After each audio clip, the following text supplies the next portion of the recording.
নমস্কাৰ বিজন বিজ্ঞান নামৰ ইউটিউব চেনেললৈ আপোনালোকক পুনৰবাৰ স্বাগতম জনাইছো। আজি ইউটিউব চেনেলৰ জৰিয়তে ক্লাছ 10ৰ যেহেতু মেট্ৰিক পৰীক্ষা কালি পৰহি হ'বলৈ গৈ আছে, সেই গতিকে ইয়াৰ টেষ্ট পেপাৰৰ কিছুমান প্ৰশ্ন উত্তৰ MCQৰ প্ৰশ্ন উত্তৰসমূহ আপোনালোকৰ আগত মই কৈ যাম আৰু হয়তো কিছুমান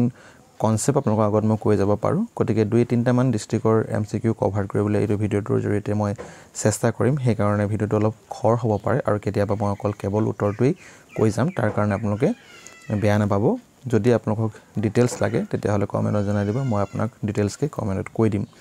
গতিকে প্ৰথম যেটো প্ৰশ্ন আছিল সেই প্ৰশ্নটোৰ উত্তৰ হ'ব অপচন সি টো, আৰু এইটো আপোনালোকে ডিস্ট্ৰিক্টটো চাই লওক কোনটো ডিস্ট্ৰিক্টৰ এইটো টেষ্ট পেপাৰ হয়। ডিস্ট্ৰিক্টটো চোৱাৰ পিছত আৰু আপোনালোকে আইডিয়া পাব যে কেনেকুৱা ধৰণৰ হ'ব প্ৰশ্নবোৰ। এই প্ৰশ্ন উত্তৰবোৰ কৰিলে হয়তো পৰীক্ষাত আপোনালোকৰ এনেকুৱা ধৰণৰ প্ৰশ্ন কমন আহি যাব পাৰে। গতিকে অপচন সি টো শুদ্ধ হ'ব। তাৰ পিছত নেক্সটটো অপচন আপোনালোকৰ ডি টো শুদ্ধ হ'ব। তাৰ পিছৰটো আপোনালোকৰ অপচন সি টো শুদ্ধ হ'ব। তাৰ পিছৰটো অপচন আপোনালোকৰ 4 নম্বৰটো সি টো শুদ্ধ হ'ব। 5 নম্বৰটো আপোনালোকৰ এ টো শুদ্ধ হ'ব। 5 নম্বৰটো মই কি বুলি ক'লো, এ বুলি ক'লো। 6 নম্বৰটো আপোনালোকৰ অপচন এ টো কাৰেক্ট হ'ব। 7 নম্বৰটো অপচন সি টো কাৰেক্ট হ'ব। 8 নম্বৰটো অপচন আপোনালোকৰ সুধিছে কি tea was drunk in Europe as, প্ৰথমতে তেওঁলোকে মেডিচিন হিচাপে বেছিকৈ খাইছিলে, ঠিক আছে। গতিকে অপচন বি টো হ'ব শুদ্ধ। তাৰপিছত অপচন তাৰপিছত কুৱেশ্যন নম্বৰ 9 টোৰ যেটো হ'ব সেইটো অপচন সি হ'ব। কুৱেশ্যন নম্বৰ 10 টোৰ অপচনটো হ'ব আপোনালোকৰ the speaker asks Amanda not to, এটা অপচন এ টো কাৰেক্ট হ'ব 10 টোৰ, ঠিক আছে। হাঞ্চ দ্য ৱৰ্ড ইভেন্টছ, ইয়াৰ মিনিংটো অৰ্থাৎ 11 নম্বৰ যেটো প্ৰশ্ন আছে তাৰ উত্তৰটো হ'ব বি ডেমনষ্ট্ৰেট। তাৰপিছত 12 নম্বৰ যেটো প্ৰশ্ন তাৰ উত্তৰটো হ'ব লং ষ্টেণ্ডিং ডিজিজ হ'ব নোৱাৰে, 12 নম্বৰটো অপচন এ হ'ব ছাডেন এলাৰ্জি, ঠিক আছে। আৰু ইয়াত মই ছাডেন এলাৰ্জি বুলি কিয় কৈছোঁ, যেতিয়া আপোনালোকে হৰেছ ডেনভিৰ যেটো সাপ্লিমেণ্টাৰী ৰিডাৰৰ যেটো পাৰ্ট আছিলে সেইটো পঢ়িছিলে, তাৰ অনবৰতে হাঁচি নাহে। হাঁচি কেতিয়া আহিব, যেতিয়া তাৰ ফুলৰ গোন্ধ পায়, এই যে ফুলৰ গোন্ধবোৰ যেতিয়া পায় তেতিয়া হাঁচি আহে। সেই গতিকে মই এইটো অপচন এ টো হ'ব বুলি কৈছোঁ, আৰু বহুতে হয়তো অপচন সি বুলিও ভাবিব। গতিকে মই মোৰ মতামতটো আপোনালোকৰ আগত আগবঢ়ালোঁ। নেক্সট 13ৰ যেটো এনসাৰ হ'ব সেইটো অপচন আপোনালোকৰ ডি টো শুদ্ধ হ'ব, পলিচি অফ এপাৰ্থেইড। নেক্সট 14ৰ যেটো এনসাৰ হ'ব সেই 14টোৰ এনসাৰ আপোনালোকৰ অপচন সি টো শুদ্ধ হ'ব। নেক্সট অপচন 15ৰ যেটো অপচন হ'ব অপচন ডি টো শুদ্ধ হ'ব, আপোনালোকৰ অপচন ডি টো কাৰেক্ট হ'ব। নেক্সট আহিলে 16ৰ যেটো এনসাৰ হ'ব সেইটো অপচন ডি টো শুদ্ধ হ'ব। 17ৰ অপচন আপোনালোকৰ সি টো শুদ্ধ হ'ব। নেক্সট 18ৰ যেটো অপচন আছে 18ৰ অপচনটো আপোনালোকৰ ডি টো শুদ্ধ হ'ব। কুৱেশ্যন নম্বৰ 19 টো এটা ষ্টেটমেণ্ট দুটা দিয়া আছে, ষ্টেটমেণ্টটো কোনটো শুদ্ধ হ'ব এটা আপুনি চাব লাগিব। প্ৰথম ষ্টেটমেণ্টটো কোৱা হৈছে অজুবুল has all the looks of a secret agent that conventionally describe in books and novel, ঠিক আছে। তো অজুবুলৰ সেই গোটেইবোৰ লক্ষণ আছিলে যিটো আমি ডিটেক্টিভ বা সিক্ৰেট এজেণ্টৰ যিটো গুণ থাকিব লাগে কিছুমান কিতাপত আমি যে পঢ়ি থৈছোঁ, সেই গোটেইখিনি লুক আছে বুলি ইয়াত কোৱা হৈছে। তো এইটো শুদ্ধ, গম পাইছিলোঁৱেই যে তাৰ যিখিনি গুণ আছিলে সেইখিনি মানে এজন সিক্ৰেট এজেণ্টৰ যিখিনি গুণ থাকিব লাগে সেইটো গুণৰ নিচিনাকৈ থকা নাছিল,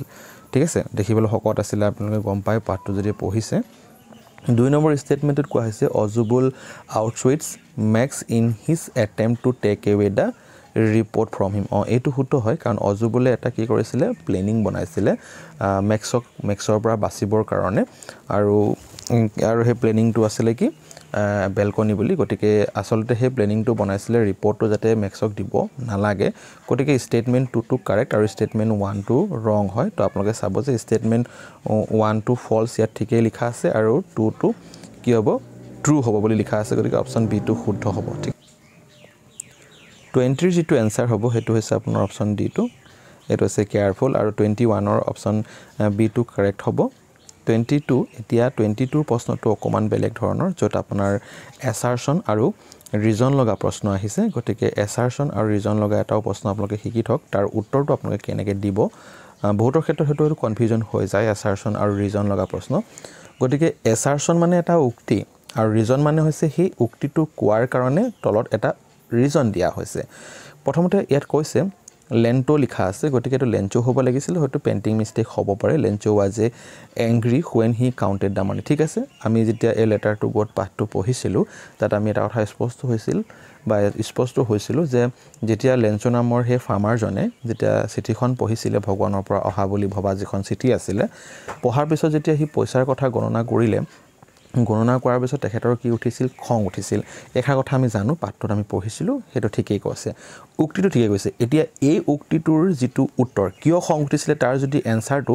ৰিজনত দিয়া আছে তেতিয়া হলে হেতু শুদ্ধ হ'ব আৰু এই মানে যেটো এছাৰশন আছিল হে এছাৰশনৰ কাৰণে তলৰ যেটো ৰিজন হে ৰিজনটো প্ৰকৃত ৰিজন বুলি আমি ক'ব পাৰিম তেতিয়াও কিন্তু কথা কিছুমান আছে হেকাৰণে চাব ইয়াত লিখা আছে he thought that the post office employees to carry his money ঠিক আছে তাৰ মানে হি কিয় তাৰ খং উঠিছিল কাৰণ হি ভাবিছিল যে এমপ্লয়ি সকলে তাৰ পইচা লৈ লৈছিল ঠিক আছে তাৰ মানে প্ৰথম যেটো উক্তি আছে হে উক্তিটোৰ হাপেখে 2 নম্বৰ যেটো যুক্তি আছে হে যুক্তিটো ঠিকই আছে এটা বহুতে ভাবে দুইটাই শুদ্ধ বুলি দি থৈ আহিলে কিন্তু আপোনাৰ ভুল হ'ব ইয়াত লিখা আছে চোৱা assertion is true but reason false এটো হ'ব নোৱাৰে 2 number assertion is false but reason true এটো হ'ব নোৱাৰে তাৰছত এতিয়া সিটো চোৱা assertion is true but reason is not correct explanation এটো নহব কাৰণ correct explanation হয় হেকাৰণে অপচন ডি টো শুদ্ধ হ'ব কিয় ডি টো শুদ্ধ হ'ব কাৰণ assertion true আৰু reason is the correct explanation আৰু reason টো তাৰ প্ৰকৃত ব্যাখ্যা হয় বুলি আমি ক'ব পাৰো হেকাৰণে অপচন ডি টো শুদ্ধ হ'ব নেক্সট 23 যেটো প্ৰশ্ন আছিল হে 23 প্ৰশ্নটোৰ উত্তৰ হ'ব আপোনালোকৰ বি টো শুদ্ধ হ'ব 23 টোৰ ঠিক আছে আৰু 24 টোৰ আপোনালোকৰ সি টো শুদ্ধ হ'ব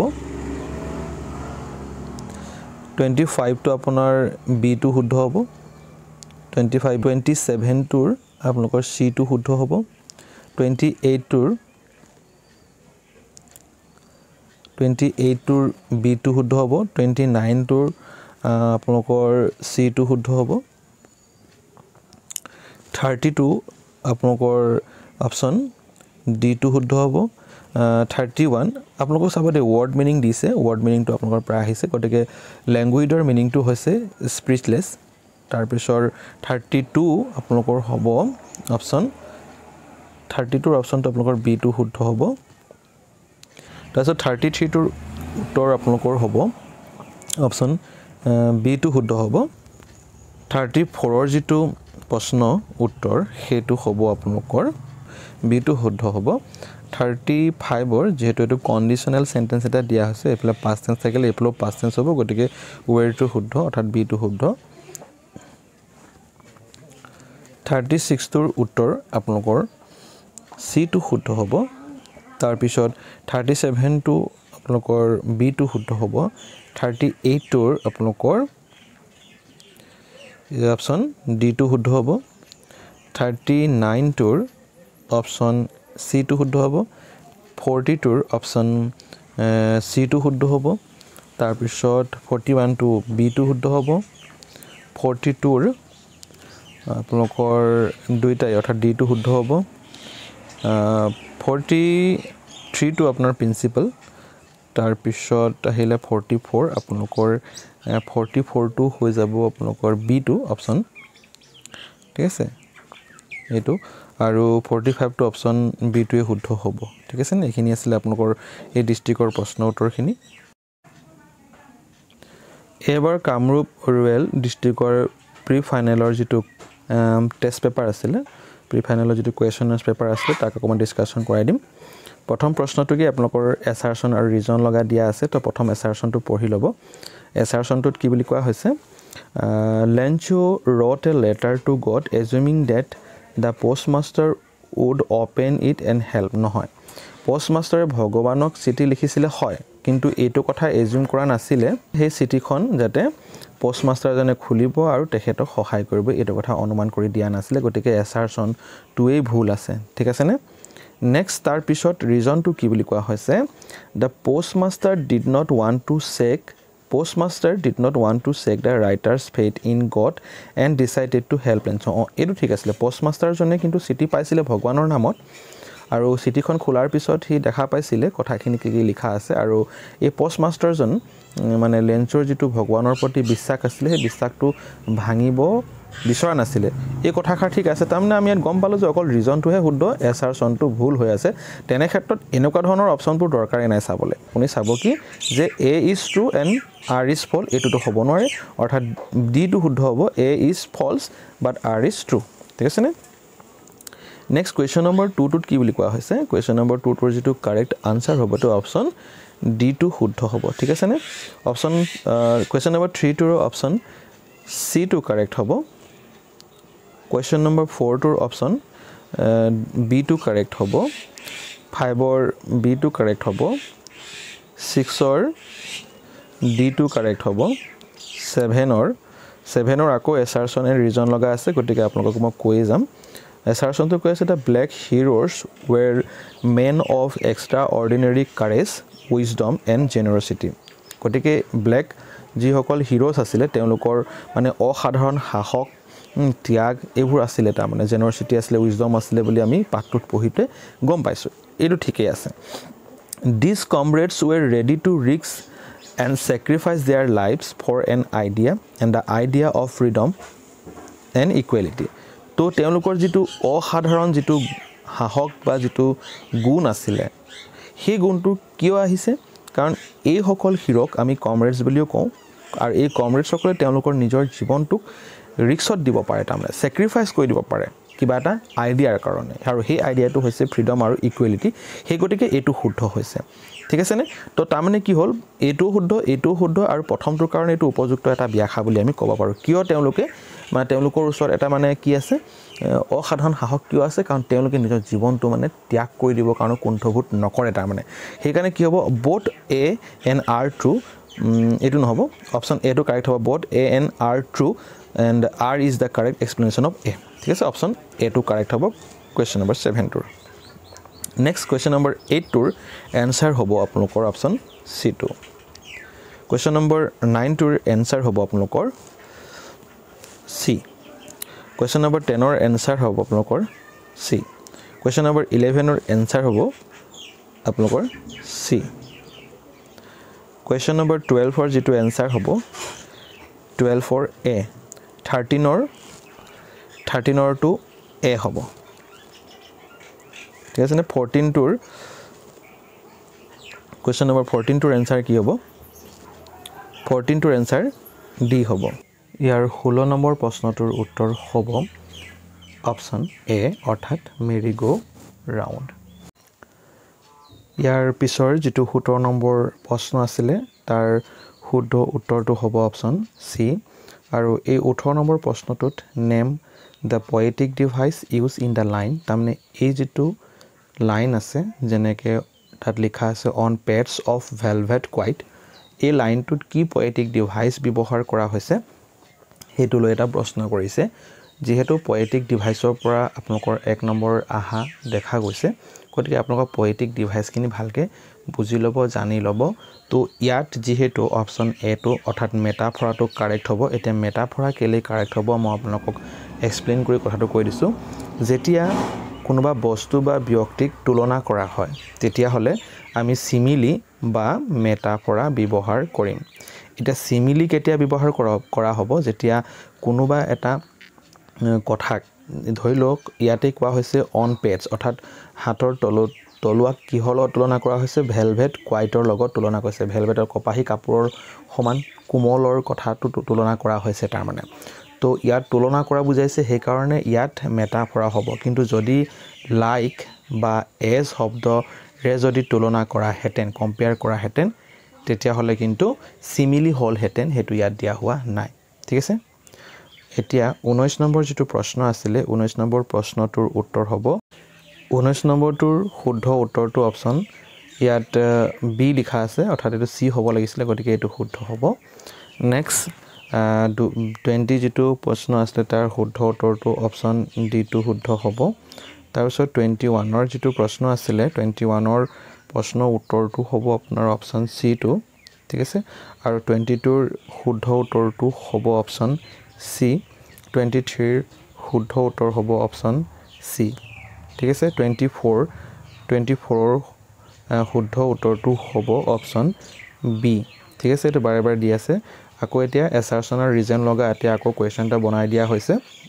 তো ইয়াত লিখা আছে the arrival of griffin at the inn